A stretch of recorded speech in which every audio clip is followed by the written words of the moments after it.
श्रीगुरुभ्यो नमः। हरि ओम। यतो जन्माद्यस्य श्रुतिसुनयमानैकविषयात् स्वतन्त्रस्तन्त्रज्ञो गुरुरपि गुरुर्यश्च जगताम् विमूढा यत्तत्त्वं प्रकटमिह वेत्तुं सुमनसो मुकुन्दं ध्यायामा वहत कुहकं तं स्वमहसा सर्वविघ्नः प्रशमनं सर्वसिद्धिकरं परं सर्वजीवप्रणेतारं वन्दे विजयदं हरिं करोतु मम कल्याणं हरिर्हयमुखाभिदः गुरुश्च मध्वनामा मे वरदोऽस्तु निरन्तरं वाणिते करवण्यम्बचरणो हृदि सर्वदा मद्वाक्यसरणीर्भूयात् श्रीमदाचार्यभावक समाश्रयेत् गुरुं भक्त्या महाविश्वासपूर्वकं निक्षेपे सर्वभारांश्च ಗುರು ಶ್ರೀ ಪಾದಪಂಕಜೇ. ಪತಿವ್ರತೆಯರ ಧರ್ಮಗಳ ಬಗ್ಗೆ ನಾವು ನಿನ್ನೆ ಹೆಚ್ಚು ವಿಷಯವನ್ನ ತಿಳಿತಾ ಬಂದಿದ್ದೀವಿ. ಇವತ್ತಿನ ದಿವಸ ಗ್ರಹದ ಸ್ವಚ್ಛತೆಯನ್ನ ಹೇಗೆ ಮಾಡಬೇಕು, ಗ್ರಹವನ್ನ ಬಹಳ ಸುಂದರವಾಗಿ ಚೊಕ್ಕಟವಾಗಿ ಸ್ವಚ್ಛವಾಗಿ ಇಡುವಂತಹ ವಿಧಾನ ಹೇಗೆ ಅನ್ನೋದಕ್ಕೆ ಶಾಸ್ತ್ರ ಬಹಳ ಸುಂದರವಾಗಿ ತಿಳಿಸ್ತಾ ಇದೆ. ಮೃತ್ತಿಕೆಯಿಂದ ಮತ್ತು ಜಲದಿಂದ, ನೀರಿನಿಂದ ಶುದ್ಧಿಯನ್ನ ಸಂಪಾದನೆ ಮಾಡಬೇಕು ಅಂತ ಹೇಳ್ತಾರೆ. ಮೊದಲು ಹಾಸಿಗೆಯನ್ನ ಶಿಸ್ತಾಗಿ ಎತ್ತಿಡಬೇಕು, ಮಲಗಿರುವಂತಹ ಹಾಸಿಗೆಯನ್ನ. ಆಮೇಲೆ ಅಂಗಳವನ್ನ, ಮನೆಯ ಮುಂಭಾಗದಲ್ಲಿರುವಂತಹ ಪ್ರಾಂಗಣವನ್ನ ಬಹಳ ಸುಂದರವಾಗಿ ಶುದ್ಧವಾಗಿ ಇಡಬೇಕಂತ. ಅದನ್ನಿಡೋ ಹೇಗೆ, ವಿಧಾನ ಹೇಗೆ ಅಂತ ಹೇಳ್ತಾರೆ. ಪ್ರಾಂಗಣೇ ಮಂಗಲಂ ದದ್ಯಾತ್ ಗೋಮಯೇನ ಜಲೇನತ ಅಲಂಕುರ್ವೀತ ಹಮ್ಯಾಣಿ ಸೇಚನೈ ರಂಗವಲ್ಯಾದಿಭಿಹಿ. ಬಹಳ ಸುಂದರವಾಗಿ ನಮಗೆ ತಿಳಿಸ್ಕೊಡುವಂಥದ್ದು. ಮನೆಯ ಮುಂಭಾಗದಲ್ಲಿರುವಂತಹ ಅಂಗಳವನ್ನ ಶುದ್ಧವನ್ನಾಗಿಡಬೇಕು. ಅಲ್ಲಿರುವಂತಹ ಕಸವನ್ನೆಲ್ಲ ತೆಗಿಬೇಕು. ಗೋಮಯದಿಂದ ಗೋಮಯ ಬೆರೆಸಿರುವಂತಹ ನೀರಿನಿಂದ ಥಳಿ ಹಾಕಬೇಕು. ಹಳ್ಳಿಯಲ್ಲಿರುವಂಥವರಿಗೆ ಬಹಳ ಚೆನ್ನಾಗಿ ಗೊತ್ತಿರುವಂತಹ ಶಬ್ದ ಇದು, ಥಳಿ ಹಾಕೋದು ಅಂತಾರೆ. ಥಳಿ ರಂಗೋಲಿ ಆಯ್ತಾ ಅಂತ ಮಾತಾಡ್ತಾರೆ ಲೋಕದಲ್ಲಿ. ಅದನ್ನ ಇಲ್ಲಿ ಸುಂದರವಾಗಿ ನಮಗೆ ತಿಳಿಸ್ಕೊಡ್ತಾ ಇದೆ. ಥಳಿಯನ್ನ ಹಾಕಿ ಶುದ್ಧವನ್ನಾಗಿ ಮಾಡಿ ಆಮೇಲೆ ರಂಗೋಲಿಯಿಂದ ಆ ಅಂಗಳವನ್ನ ಅಲಂಕಾರ ಮಾಡಬೇಕು ಅಂತ ಹೇಳ್ತಾರೆ. ಅದರಲ್ಲೂ ಕುಗ್ರಾಮ ಆಗಿರಬಹುದು ಅಥವಾ ಖ್ಯಾತವಾದ ನಗರಗಳೇ ಆಗಿರಬಹುದು, ಇದು ಅತ್ಯಂತ ಕಡ್ಡಾಯವಾಗಿರುವಂಥದ್ದು. ಇದರ ಜೊತೆಗೆ ಇನ್ನೊಂದು ಮಾತು ಹೇಳ್ತಾರೆ. ಮನೆಯ ಸ್ವಚ್ಛತೆ ಅದು ಅತ್ಯಂತ ಅವಶ್ಯಕ ಮತ್ತು ಕಡ್ಡಾಯ.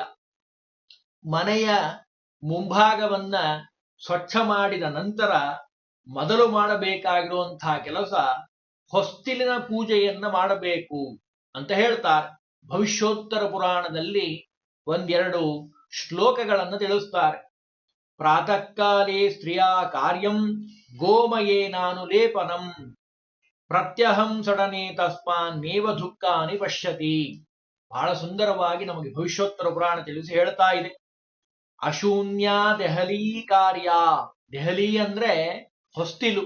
ಹೊಸ್ತಿಲನ್ನ ಪ್ರಾತಃ ಕಾಲೇ ವಿಶೇಷತಃ ಬೆಳಗ್ಗೆ ಎದ್ದಂತ ಸಂದರ್ಭದಲ್ಲಿ ಆ ಹೊಸ್ತಿಲನ್ನ ಶುದ್ಧವಾಗಿ ತೊಳೆದು ಅಲಂಕಾರವನ್ನು ಮಾಡಬೇಕು. ಯಸ್ಯ ಶೂನ್ಯ ಭವೇತ್ ಸಾತು ಶೂನ್ಯಂ ತಸ್ಯ ಕುಲಂ ಭವೇತ್. ಯಾರ ಮನೆಯಲ್ಲಿ ಹೊಸ್ತಿಲ ಪೂಜೆ ಮಾಡೋದಿಲ್ಲೋ, ಹೊಸ್ತಿಲನ್ನ ಅಲಂಕಾರ ಮಾಡೋದಿಲ್ಲೋ, ಗೋಮಯದಿಂದ ಚೆನ್ನಾಗಿ ಸ್ವಚ್ಛವಾಗಿಡೋದಿಲ್ಲೋ, ರಂಗೋಲಿಯನ್ನ ಹಾಕೋದಿಲ್ಲೋ, ಅವರ ಮನೆಯಲ್ಲಿ ಯಾವ ಸೌಭಾಗ್ಯವೂ ಸಿಗೋದಿಲ್ಲಪ್ಪ. ಹಾಗಾಗಿ ಕೆಮ್ಮಣ್ಣಿನಿಂದ ಗೋಮಯದಿಂದ ಆ ಹೊಸ್ತಿಲನ್ನ ಚೆನ್ನಾಗಿ ಅಲಂಕಾರ ಮಾಡಿ, ಚೆನ್ನಾಗಿ ಮೊದಲು ತೊಳೆದು ಆಮೇಲೆ ಅಲಂಕಾರ ಮಾಡಬೇಕು, ರಂಗವಲ್ಲಿ ಹಾಕಬೇಕು ಅಂತ ಹೇಳ್ತಾರೆ. ಯಾವ ಮನೆಯಲ್ಲಿ ಅಲಂಕಾರ ಇಲ್ಲೋ ಹೊಸ್ತಿಲಿಗೆ, ಅವರ ಕುಲ ಶೂನ್ಯವಾಗಿ ಹೋಗ್ತದೆ. ಹೊಸ್ತಿಲ ಮೇಲೆ ನರಸಿಂಹದೇವರ ಸನ್ನಿಧಾನ. ಕಾರಣ, ನರಸಿಂಹದೇವರು ಹಿರಣ್ಯಕಶಿಪುವನ್ನ ಸಂಹಾರ ಮಾಡಿದಂತಹ ಪ್ರದೇಶ ಅದು ದೆಹಲಿ ಅಂದ್ರೆ ಹೊಸ್ತಿಲು. ಹಾಗಾಗಿ ರಮೆಯ ಸಹಿತನಾಗಿ ಅಂದ್ರೆ ಲಕ್ಷ್ಮೀಪತಿಯಾಗಿರುವಂತಹ ನರಸಿಂಹದೇವರು ಆ ಹೊಸ್ತಿಲಲ್ಲಿ ಯಾವಾಗಲೂ ಸನ್ನಿಹಿತರಾಗಿರ್ತಾರೆ. ಪಾರ್ವತಿಯ ಸನ್ನಿಧಾನ ಹೊಸ್ತಿಲಲ್ಲಿದೆ. ಪುರಾಣವೇ ನಮಗೆ ತಿಳಿಸಿ ಹೇಳ್ತಾ ಇದೆ. ರುದ್ರದೇವರು ಮತ್ತು ಪಾರ್ವತೀ ದೇವಿ ವಿಶೇಷವಾಗಿ ಅಲ್ಲಿ ವಾಸ ಮಾಡುವಂಥವರು ಅರಿಶಿಣ ಕುಂಕುಮ ಅಕ್ಷತೆಗಳಿಂದ ನಿತ್ಯದಲ್ಲಿ ಆ ಹೊಸ್ತಿಲನ್ನ ಪೂಜಾ ಮಾಡಬೇಕು ಅಂತ ಹೇಳ್ತಾರೆ. ಇನ್ನೂ ಒಂದು ನಿಯಮ ಇದೆ, ಬಹಳ ಸುಂದರವಾಗಿರುವಂಥದ್ದು.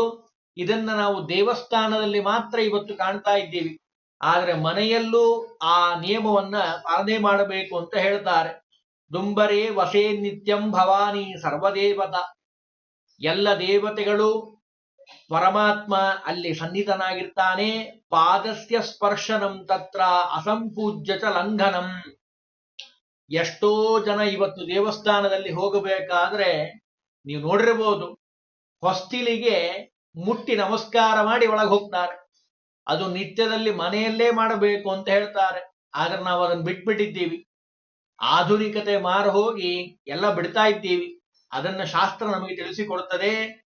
ನಿತ್ಯದಲ್ಲಿ ಆ ಲಕ್ಷ್ಮೀ ನರಸಿಂಹದೇವರ ಸನ್ನಿಧಾನ ಅದನ್ನ ದಾಟುವಂತ ಸಂದರ್ಭದಲ್ಲಿ ಹೊಸ್ತಿಲು ದಾಟಬೇಕಾದ್ರೆ ಪೂಜೆಯನ್ನ ಮಾಡಿ ದಾಟಬೇಕು ಅಂತ ಹೇಳ್ತಾರೆ.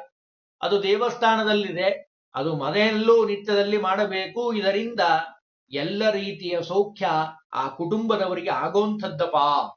ಅದರಲ್ಲೂ ಸಮ್ಮಾರ್ಜನ ಅಂದ್ರೆ ಅಂಗಳದಲ್ಲಿ ಥಳಿಯನ್ನ ಹಾಕಿ ರಂಗೋಲಿಯನ್ನ ಹಾಕಿ ಹೊಸ್ತಿಲು ಪೂಜೆಯನ್ನ ಮಾಡಿ ಇವೆಲ್ಲವನ್ನ ಮಾಡುವಂಥದ್ದು ಅದು ಅತ್ಯಂತ ಅವಶ್ಯಕ, ಕಡ್ಡಾಯ ಅಂತಾರೆ.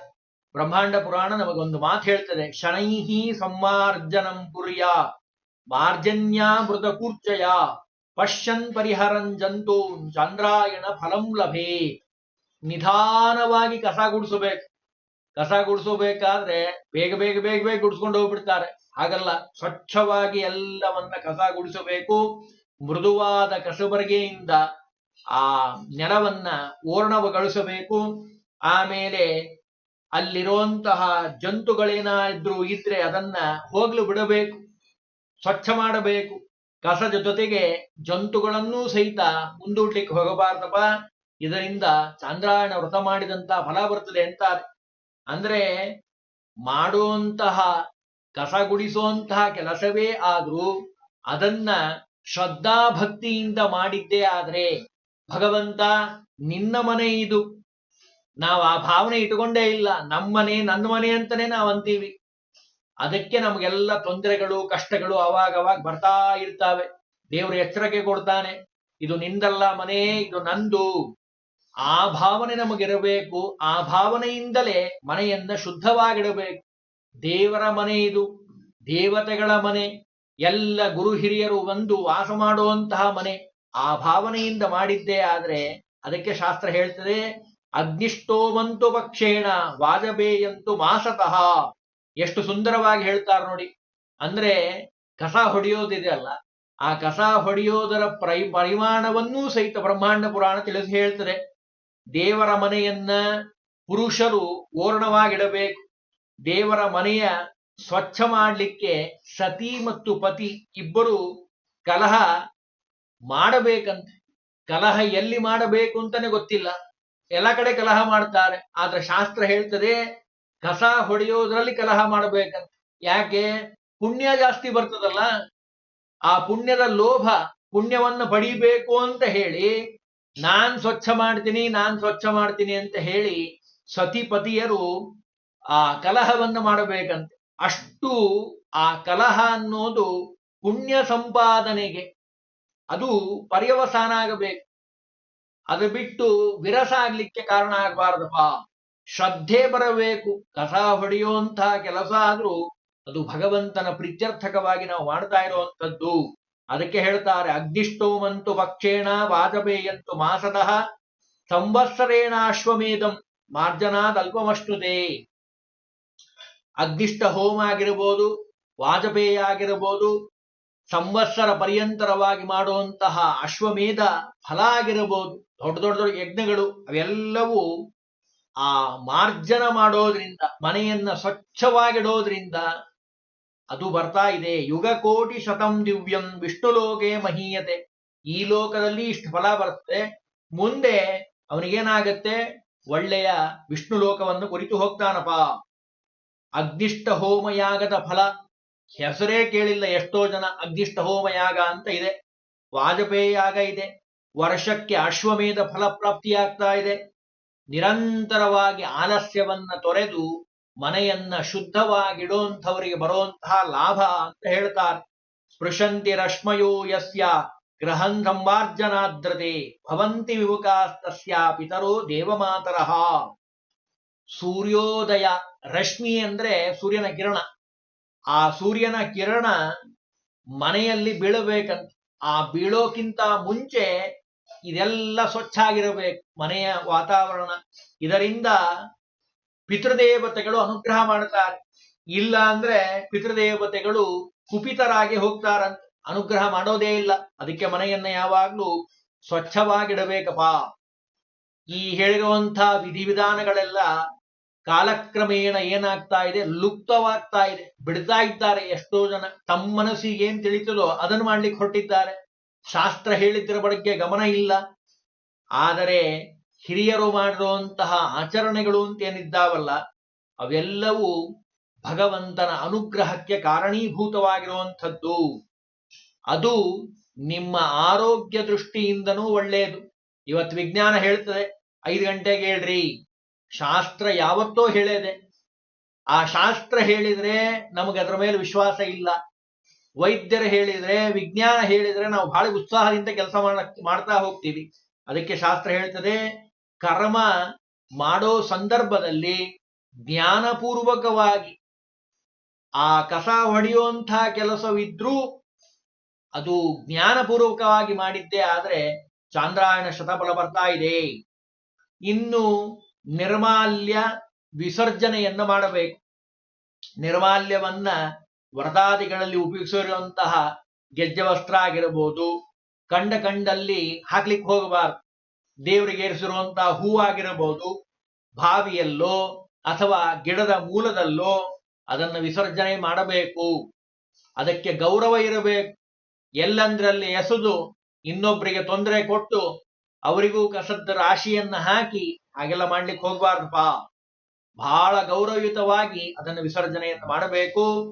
ಇನ್ನು ಸ್ನಾನ ಮಾಡೋದಿದೆ. ಆ ಸ್ನಾನದ ಬಗ್ಗೆನೂ ಒಂದೆರಡು ವಿಷಯಗಳನ್ನ ಹೇಳ್ತಾರೆ. ಸ್ನಾನ ಮಾಡೋ ಸಂದರ್ಭದಲ್ಲಿ ಸ್ನಾ ಶೌಚೆ ಅನ್ನುವಂತಹ ಕ್ರಿಯಾಪದದಿಂದ ಬಂದಿರುವಂಥದ್ದು ಈ ಸ್ನಾನ ಅನ್ನೋ ಶಬ್ದ. ಸ್ನಾನ ಅಂದ್ರೆ ದೇಹಕ್ಕೆ ಶುದ್ಧಿಯನ್ನ ತಂದುಕೊಡುವಂಥದ್ದು. ಆ ಶುದ್ಧಿಯನ್ನ ತಂದುಕೊಡುವಂತಹ ಕೃತ್ಯ ಏನಿದೆ ಅಲ್ಲ, ಅದಕ್ಕೆ ಸ್ನಾನ ಅಂತ ಕರೀತಾರೆ. ನೈರ್ಮಲ್ಯಂ, ದೇಹದ ನೈರ್ಮಲ್ಯವನ್ನ ಕಾಪಾಡುವಂಥದ್ದು. ಹಾಗಾಗಿ ತಸ್ಮಾತ್ ಮನೋವಿಶುದ್ಧ್ಯರ್ಥಂ, ದೇಹದ ನೈರ್ಮಲ್ಯವನ್ನ, ನಿರ್ಮಲತೆಯನ್ನ ಕಾಪಾಡುವಂಥದ್ದು, ಜೊತೆಗೆ ಮನಸ್ಸಿನ ಶುದ್ಧಿಯನ್ನ ತಂದುಕೊಡುವಂಥದ್ದು, ಅದು ಸ್ನಾನ ಅಂತ ಕರೀತಾರೆ. ಸಾಮಾನ್ಯವಾಗಿ ಮನುಷ್ಯರ ಶರೀರದಲ್ಲಿ 9 ಛಿದ್ರಗಳಿದ್ದಾವೆ. ಅಲ್ಲದೆ ಅದೆಷ್ಟೋ ರೋಮಕೂಪಗಳಿದ್ದಾವೆ. ಅದೆಲ್ಲ ದೇಹದೊಳಗಿರುವಂಥದ್ದು. ಅಷ್ಟೇ ಅಲ್ಲದೆ ಬೆವರು, ಜೊಲ್ಲು, ನಾನಾ ವಿಧವಾದ ಹೊಲಸು ಈ ಶರೀರದಲ್ಲಿ ಹಗಲು ರಾತ್ರಿ ಹೊರಬಂದಿರುವಂಥದ್ದು. ಅತೀವವಾಗಿ ಮಲಿನವಾಗಿರ್ತದೆ ಶರೀರ. ಹಾಗಾಗಿ ಪ್ರಾತಃ ಕಾಲದಲ್ಲಿ ಎದ್ದು ಬೆಳಗ್ಗೆ ಬೇಗ, ಯಾಜ್ಞವಲ್ಕ್ಯ ಸ್ಮೃತಿ ಹೇಳ್ತದೆ, ಪ್ರಾತಃ ಕಾಲ ಸ್ನಾನ ಅದು ಅತ್ಯಂತ ಅವಶ್ಯಕಪ. ಗುಣಾದಶ ಸ್ನಾನ ಪರಸ್ಯ ಸಾಧು. ಸ್ನಾನ ಮಾಡೋದ್ರಿಂದ ಆಗುವಂತ ಲಾಭಗಳೇನು, ಸ್ನಾನ ಯಾಕೆ ಮಾಡಬೇಕು ಅಂತ ಯಾರಾದ್ರೂ ಕೇಳಿದ್ರೆ ಅದಕ್ಕೆ ಶಾಸ್ತ್ರ ಹೇಳ್ತದೆ, ರೂಪ, ತೇಜಸ್ಸು, ಬಲ, ಶುದ್ಧಿ, ಆಯುಷ್ಯ, ಆರೋಗ್ಯ, ಧೈರ್ಯ, ತಪಸ್ಸು ಮತ್ತು ಮೇಧ. ಈ 10 ಅಂಶಗಳು ಸ್ನಾನದಿಂದ ನಮಗೆ ಲಭಿಸುವಂಥದ್ದು. ಈ 10 ಬೇಕಾ? ನೀವು 10 ಬೇಕು ಅಂದ್ರೆ ಜೀವನದಲ್ಲಿ ಮೇಲೆ ಹತ್ತಬೇಕು ಅಂದ್ರೆ ಈ 10 ಬೇಕೇ ಬೇಕು. ಈ 10 ಅದು ಸ್ನಾನದಿಂದ ಬರುವಂಥದ್ದು. ಆಯುಷ್ಯ ಆರೋಗ್ಯ ಮಲುಪ್ತದತ್ತಂ. ಅಷ್ಟೇ ಅಲ್ಲ, ಸ್ನಾನ ಮಾಡೋದ್ರಿಂದ ಆಗುವಂತಹ ವಿಶೇಷವಾದ ಲಾಭ ಏನು ಅಂದ್ರೆ, ಈ 10 ಗುಣಗಳ ಜೊತೆಗೆ ದುಸ್ವಪ್ನ ಏನಾದ್ರೂ ಬಿದ್ದಿದ್ರೆ, ದುಸ್ವಪ್ನ ಘಾತಶ್ಚ ತಪಶ್ಚ ಮೇಧ, ದುಸ್ವಪ್ನ ಏನಾದ್ರೂ ಬಿದ್ರೆ ಅದು ನಾಶ ಆಗಿ ಹೋಗ್ತದೆ ಈ ಸ್ನಾನ ಮಾಡೋದ್ರಿಂದ. ಸ್ನಾನ ಮಾಡಬೇಕಾದ್ರೆ ಒಟ್ಟ ಮಾತಾಡಬಾರದು. ಊಟ ಮಾಡಬೇಕಾದ್ರೆ, ಸ್ನಾನ ಮಾಡಬೇಕಾದ್ರೆ, ಯಜ್ಞ ಮಾಡಬೇಕಾದ್ರೆ, ದೇವರ ಪೂಜಾ ಮಾಡಬೇಕಾದ್ರೆ, ಮಲಮೂತ್ರ ವಿಸರ್ಜನೆ ಮಾಡಬೇಕಾದ್ರೆ ಒಟ್ಟೆ ಯಾವುದೇ ಕಾರಣಕ್ಕೂ ಮಾತಾಡಬಾರದು. ಮೌನವಾಗಿದ್ದು ಆ ಭಗವಂತನ ಆರಾಧನೆಯನ್ನ ಮಾಡಬೇಕಪ್ಪ. ಸ್ನಾನ ಮಾಡೋ ಸಂದರ್ಭದಲ್ಲಿ ಯಾರು ಮಾತಾಡ್ತಾರೋ, ಮಾತಾಡಿದ್ರೆ ಏನಾಗ್ತದೆ ಅಂತ ಪ್ರಶ್ನೆ ಯಾರಾದ್ರೂ ಕೇಳಿದ್ರೆ ಅದಕ್ಕೂ ಶಾಸ್ತ್ರದಲ್ಲಿ ಉತ್ತರ ಕೊಟ್ಟಿದ್ದಾರೆ. ಯಾರಾಡ್ತಾರೋ ಸ್ನಾನ ಮಾಡೋ ಸಂದರ್ಭದಲ್ಲಿ ಆ ನೀರಿನ ದೇವತೆಯಾಗಿರುವಂತಹ ವರುಣ ಅವರ ತೇಜಸ್ಸನ್ನ ಹರಣ ಮಾಡ್ತಾನೆ, ಕಳೆದು ಹಾಕ್ತಾನೆ. ಹಾಗಾಗಿ ಯಾವುದೇ ಕಾರಣಕ್ಕೂ ಸ್ನಾನ ಮಾಡೋ ಸಂದರ್ಭದಲ್ಲಿ ಮಾತನ್ನ ಆಡಬಾರದು ಅಂತ ಹೇಳ್ತಾರೆ. ಇನ್ನು ಸ್ನಾನ ಮಾಡೋ ಸಂದರ್ಭದಲ್ಲಿ ಮಂತ್ರವನ್ನ ಹೇಳಬೇಕು. ಸ್ತ್ರೀಯರು ಶುದ್ಧವಾಗಿ ಭಗವಂತನ ಸ್ಮರಣೆಯನ್ನ ಮಾಡ್ತಾ ಅಮಂತ್ರಕವಾಗಿ ಸ್ನಾನವನ್ನ ಮಾಡಬೇಕು ಅಂತ ಹೇಳ್ತಾರೆ. ಅದರಲ್ಲೂ ಈ ಮಂತ್ರಗಳನ್ನಂತೂ ಪುರಾಣ ಪ್ರಾಪ್ತವಾಗಿರುವಂತಹ ಮಂತ್ರಗಳು, ಇವನ್ನಂತೂ ಕಡ್ಡಾಯವಾಗಿ ಹೇಳಲೇಬೇಕು, ಎಲ್ಲರೂ ಹೇಳಬೇಕು. ನಂದಿನಿ, ನಳಿನಿ, ಸೀತಾ 12 ನಾಮಗಳಿದ್ದಾವೆ, ಗಂಗೆಯ ನಾಮಗಳು. ಪೌರಾಣಿಕ ಶ್ಲೋಕಗಳನ್ನ ಹೇಳ್ತಾ ಗಂಗಾಪಿತನಾಗಿರುವಂತಹ ತ್ರಿವಿಕ್ರಮ ಈ ನೀರಿನಲ್ಲಿ ಸನ್ನಿಹಿತನಾಗಿದ್ದಾನೆ. ಜಡವಾದ ನೀರು ನಮ್ಮನ್ನು ಶುದ್ಧ ಮಾಡೋದಿಲ್ಲ. ನೀರಿನಲ್ಲಿ ಭಗವಂತನ ಸನ್ನಿಧಾನ ಇದೆ, ಆ ನೀರು ನಮ್ಮನ್ನು ಶುದ್ಧ ಮಾಡ್ತದೆ ಅಂತ ಹೇಳಿ ಸೌಭಾಗ್ಯವತಿಯಾಗಿರುವಂತಹ ಸ್ತ್ರೀ ಸ್ನಾನ ಮಾಡಬೇಕಾದರೆ ಈ ಅನುಸಂಧಾನವನ್ನು ಮಾಡಬೇಕು. ನಿತ್ಯದಲ್ಲಿ ತಲೆ ಮೇಲೆ ಸ್ನಾನವನ್ನ ಹೇಳಿಲ್ಲ, ಕಂಠ ಸ್ನಾನ ಮಾಡಿದರೆ ಸಾಕು. ಅಷ್ಟು ಶಾಸ್ತ್ರ ಅವರಿಗೆ ಅನುಕೂಲತೆಯನ್ನು ಮಾಡಿಕೊಟ್ಟಿದೆ. ಕಂಠ ಸ್ನಾನದಿಂದಲೇ ಭಗವಂತ ವಿಶೇಷವಾಗಿ ಅನುಗ್ರಹವನ್ನು ಮಾಡ್ತಾನೆ. ಕಂಠ ಸ್ನಾನವನ್ನು ಮಾಡಿ ಶುದ್ಧವಾಗಿ ಆ ವಸ್ತ್ರವನ್ನ ಉಟ್ಟು ಮುಂದೆ ಗೋಪೀಚಂದನ ಮುದ್ರಾಧಾರಣೆಗಳನ್ನ ಮಾಡಬೇಕು ಅಂತ ಹೇಳ್ತಾರೆ. ಇನ್ನು ತಲೆ ಮೇಲೆ ಸ್ನಾನ ಮಾಡೋದು ಯಾವಾಗ ಅಂತ ಕೇಳಿದ್ರೆ, ಪುಣ್ಯ ತೀರ್ಥಗಳಲ್ಲಿ ಸ್ನಾನ ಮಾಡುವಂತಹ ಸಂದರ್ಭದಲ್ಲಿ, ಪರ್ವಕಾಲದಲ್ಲಿ, ರಜಸ್ವಲೆಯಾದಂತಹ ಸಂದರ್ಭದಲ್ಲಿ, ರಜಸ್ವಲೆಯಾಗಿ 5ನೇ ದಿವಸ, 4ನೇ ದಿವಸ ಮತ್ತು 5ನೇ ದಿವಸ ಕಡ್ಡಾಯವಾಗಿ ಕಂಠ ಸ್ನಾನವನ್ನ ಬಿಟ್ಟು ತಲೆ ಸ್ನಾನವನ್ನೇ ಮಾಡಬೇಕು ಅಂತ ಹೇಳ್ತಾರೆ. ಅನ್ಯತ್ರ ಮಲಸದ್ವಾರ, ಈ ಎಲ್ಲಾ ಸಂದರ್ಭಗಳಲ್ಲೂ ವಿಶೇಷವಾಗಿ ಪರ್ವೇಶು ಪ್ರೋಕ್ತಮೇತಾಸಾಂ ಪೈತುಕೇಶು ದಿನೇಶ್ವಪಿ ಗ್ರಹಣೇಶು ವಿಶೇಷಾಣ. ಎಷ್ಟು ಸುಂದರವಾಗಿ ಹೇಳ್ತಾರೆ ನೋಡ್ರಿ. ಹುಣ್ಣಿಮೆ ಅಮಾವಾಸ್ಯಾದಿಗಳಲ್ಲಿ, ತಂದೆ ತಾಯಿಗಳ ಶ್ರಾದ್ದ ದಿನದಂದು, ಸೂರ್ಯಚಂದ್ರರ ಗ್ರಹಣ ಕಾಲದಲ್ಲಿ, ಅರ್ಧೋದಯ ಮಹೋದಯ ಕಾಲದಲ್ಲಿ, ಪುಣ್ಯ ಕಾಲದಲ್ಲಿ, ಕಪಿಲಾ ಸೃಷ್ಟಿ ದಿವಸ, ಅತ್ತೆ ಮಾವಂದಿರ ಶ್ರಾದ್ದ ದಿವಸದಲ್ಲಿ, ಮರಣಶೌಚ ಜನನ ಶೌಚದಲ್ಲಿ, ರಜಸ್ವಲೆಯಾದ ಸಮಯದಲ್ಲಿ, ಗಂಗಾ ಮೊದಲಾದ ಪುಣ್ಯ ತೀರ್ಥಗಳಲ್ಲಿ, ಯಜ್ಞಯಾಗಾದಿಗಳ ನಂತರ ಮಾಡುವ ಅವಭೃತದಲ್ಲಿ, ದೇಹದ ಶುದ್ಧಿಗೋಸ್ಕರವಾಗಿ ತಲೆಯ ಮೇಲೆ ಕಡ್ಡಾಯವಾಗಿ ಸ್ನಾನ ಮಾಡಬೇಕು. ಲೌಕಿಕ ಸ್ಮೃತಿ ಹೇಳ್ತಾ ಇರುವಂಥದ್ದು, ಗ್ರಹಣ ಕಾಲದಲ್ಲಿ ಮಹಿಳೆಯರು ವಿಶೇಷವಾಗಿ ಶಿರಸ್ನಾನವನ್ನು ಮಾಡಬೇಕು ಅಂತ ವಚನ ಹೇಳ್ತದೆ. ಅದರಲ್ಲೂ ಸ್ನಾನ ಮಾಡಬೇಕಾದ್ರೆ ಹರಿದ್ರಾ ಸ್ನಾನವನ್ನ ಹೇಳಿದ್ದಾರೆ. ಸ್ನಾನ ಮಾತ್ರೇ ಪ್ರಕಟಿತಂ ಹರಿದ್ರಾ ಪ್ರಾಮುಖೇ ವೈ ಕರ್ಷಣಂ ಲೇಪನಂ ಜಾಪಿ. ಎಷ್ಟು ಸುಂದರವಾಗಿ ಹೇಳ್ತಾ ಇದ್ದೆ ಅಂದ್ರೆ, ಪೂರ್ವ ದಿಕ್ಕಿಗೆ ಮುಖ ಮಾಡಿ ಅರಿಶಿಣವನ್ನ ತೇಯಬೇಕು. ಅದನ್ನ ಮೊದಲಿಗೆ ಮುಖಕ್ಕೆ ಲೇಪನ ಮಾಡಿಕೊಂಡು ಚರ್ಮದ ಕಾಂತಿಯನ್ನ ಹೆಚ್ಚಿಸಿಕೊಳ್ಳಿಕ್ಕೆ ಒಂದು ಒಳ್ಳೆ ಸಾಧನವಾಗಿರುವಂಥದ್ದು. ಹರಿದ್ರಾರಹಿತ ಸ್ನಾನವನ್ನ ಯಾವತ್ತೂ ಮಾಡಬಾರದು. ಅಂದ್ರೆ ಅರಿಶಿಣ ಅದು ಅತ್ಯಂತ ಅವಶ್ಯಕ ಮತ್ತು ಕಡ್ಡಾಯ. ಅದರ ಮೂಲಕವೇ ಸ್ನಾನವನ್ನ ಮಾಡಬೇಕು ಅಂತ ಹೇಳ್ತಾರೆ. ಇನ್ನೂ ಸುಮಾರು ವಿಷಯ ಇದೆ, ಅದನ್ನು ನಾಳೆ ದಿವಸ ಹೇಳಲಿಕ್ಕೆ ಪ್ರಯತ್ನವನ್ನ ಮಾಡೋಣ.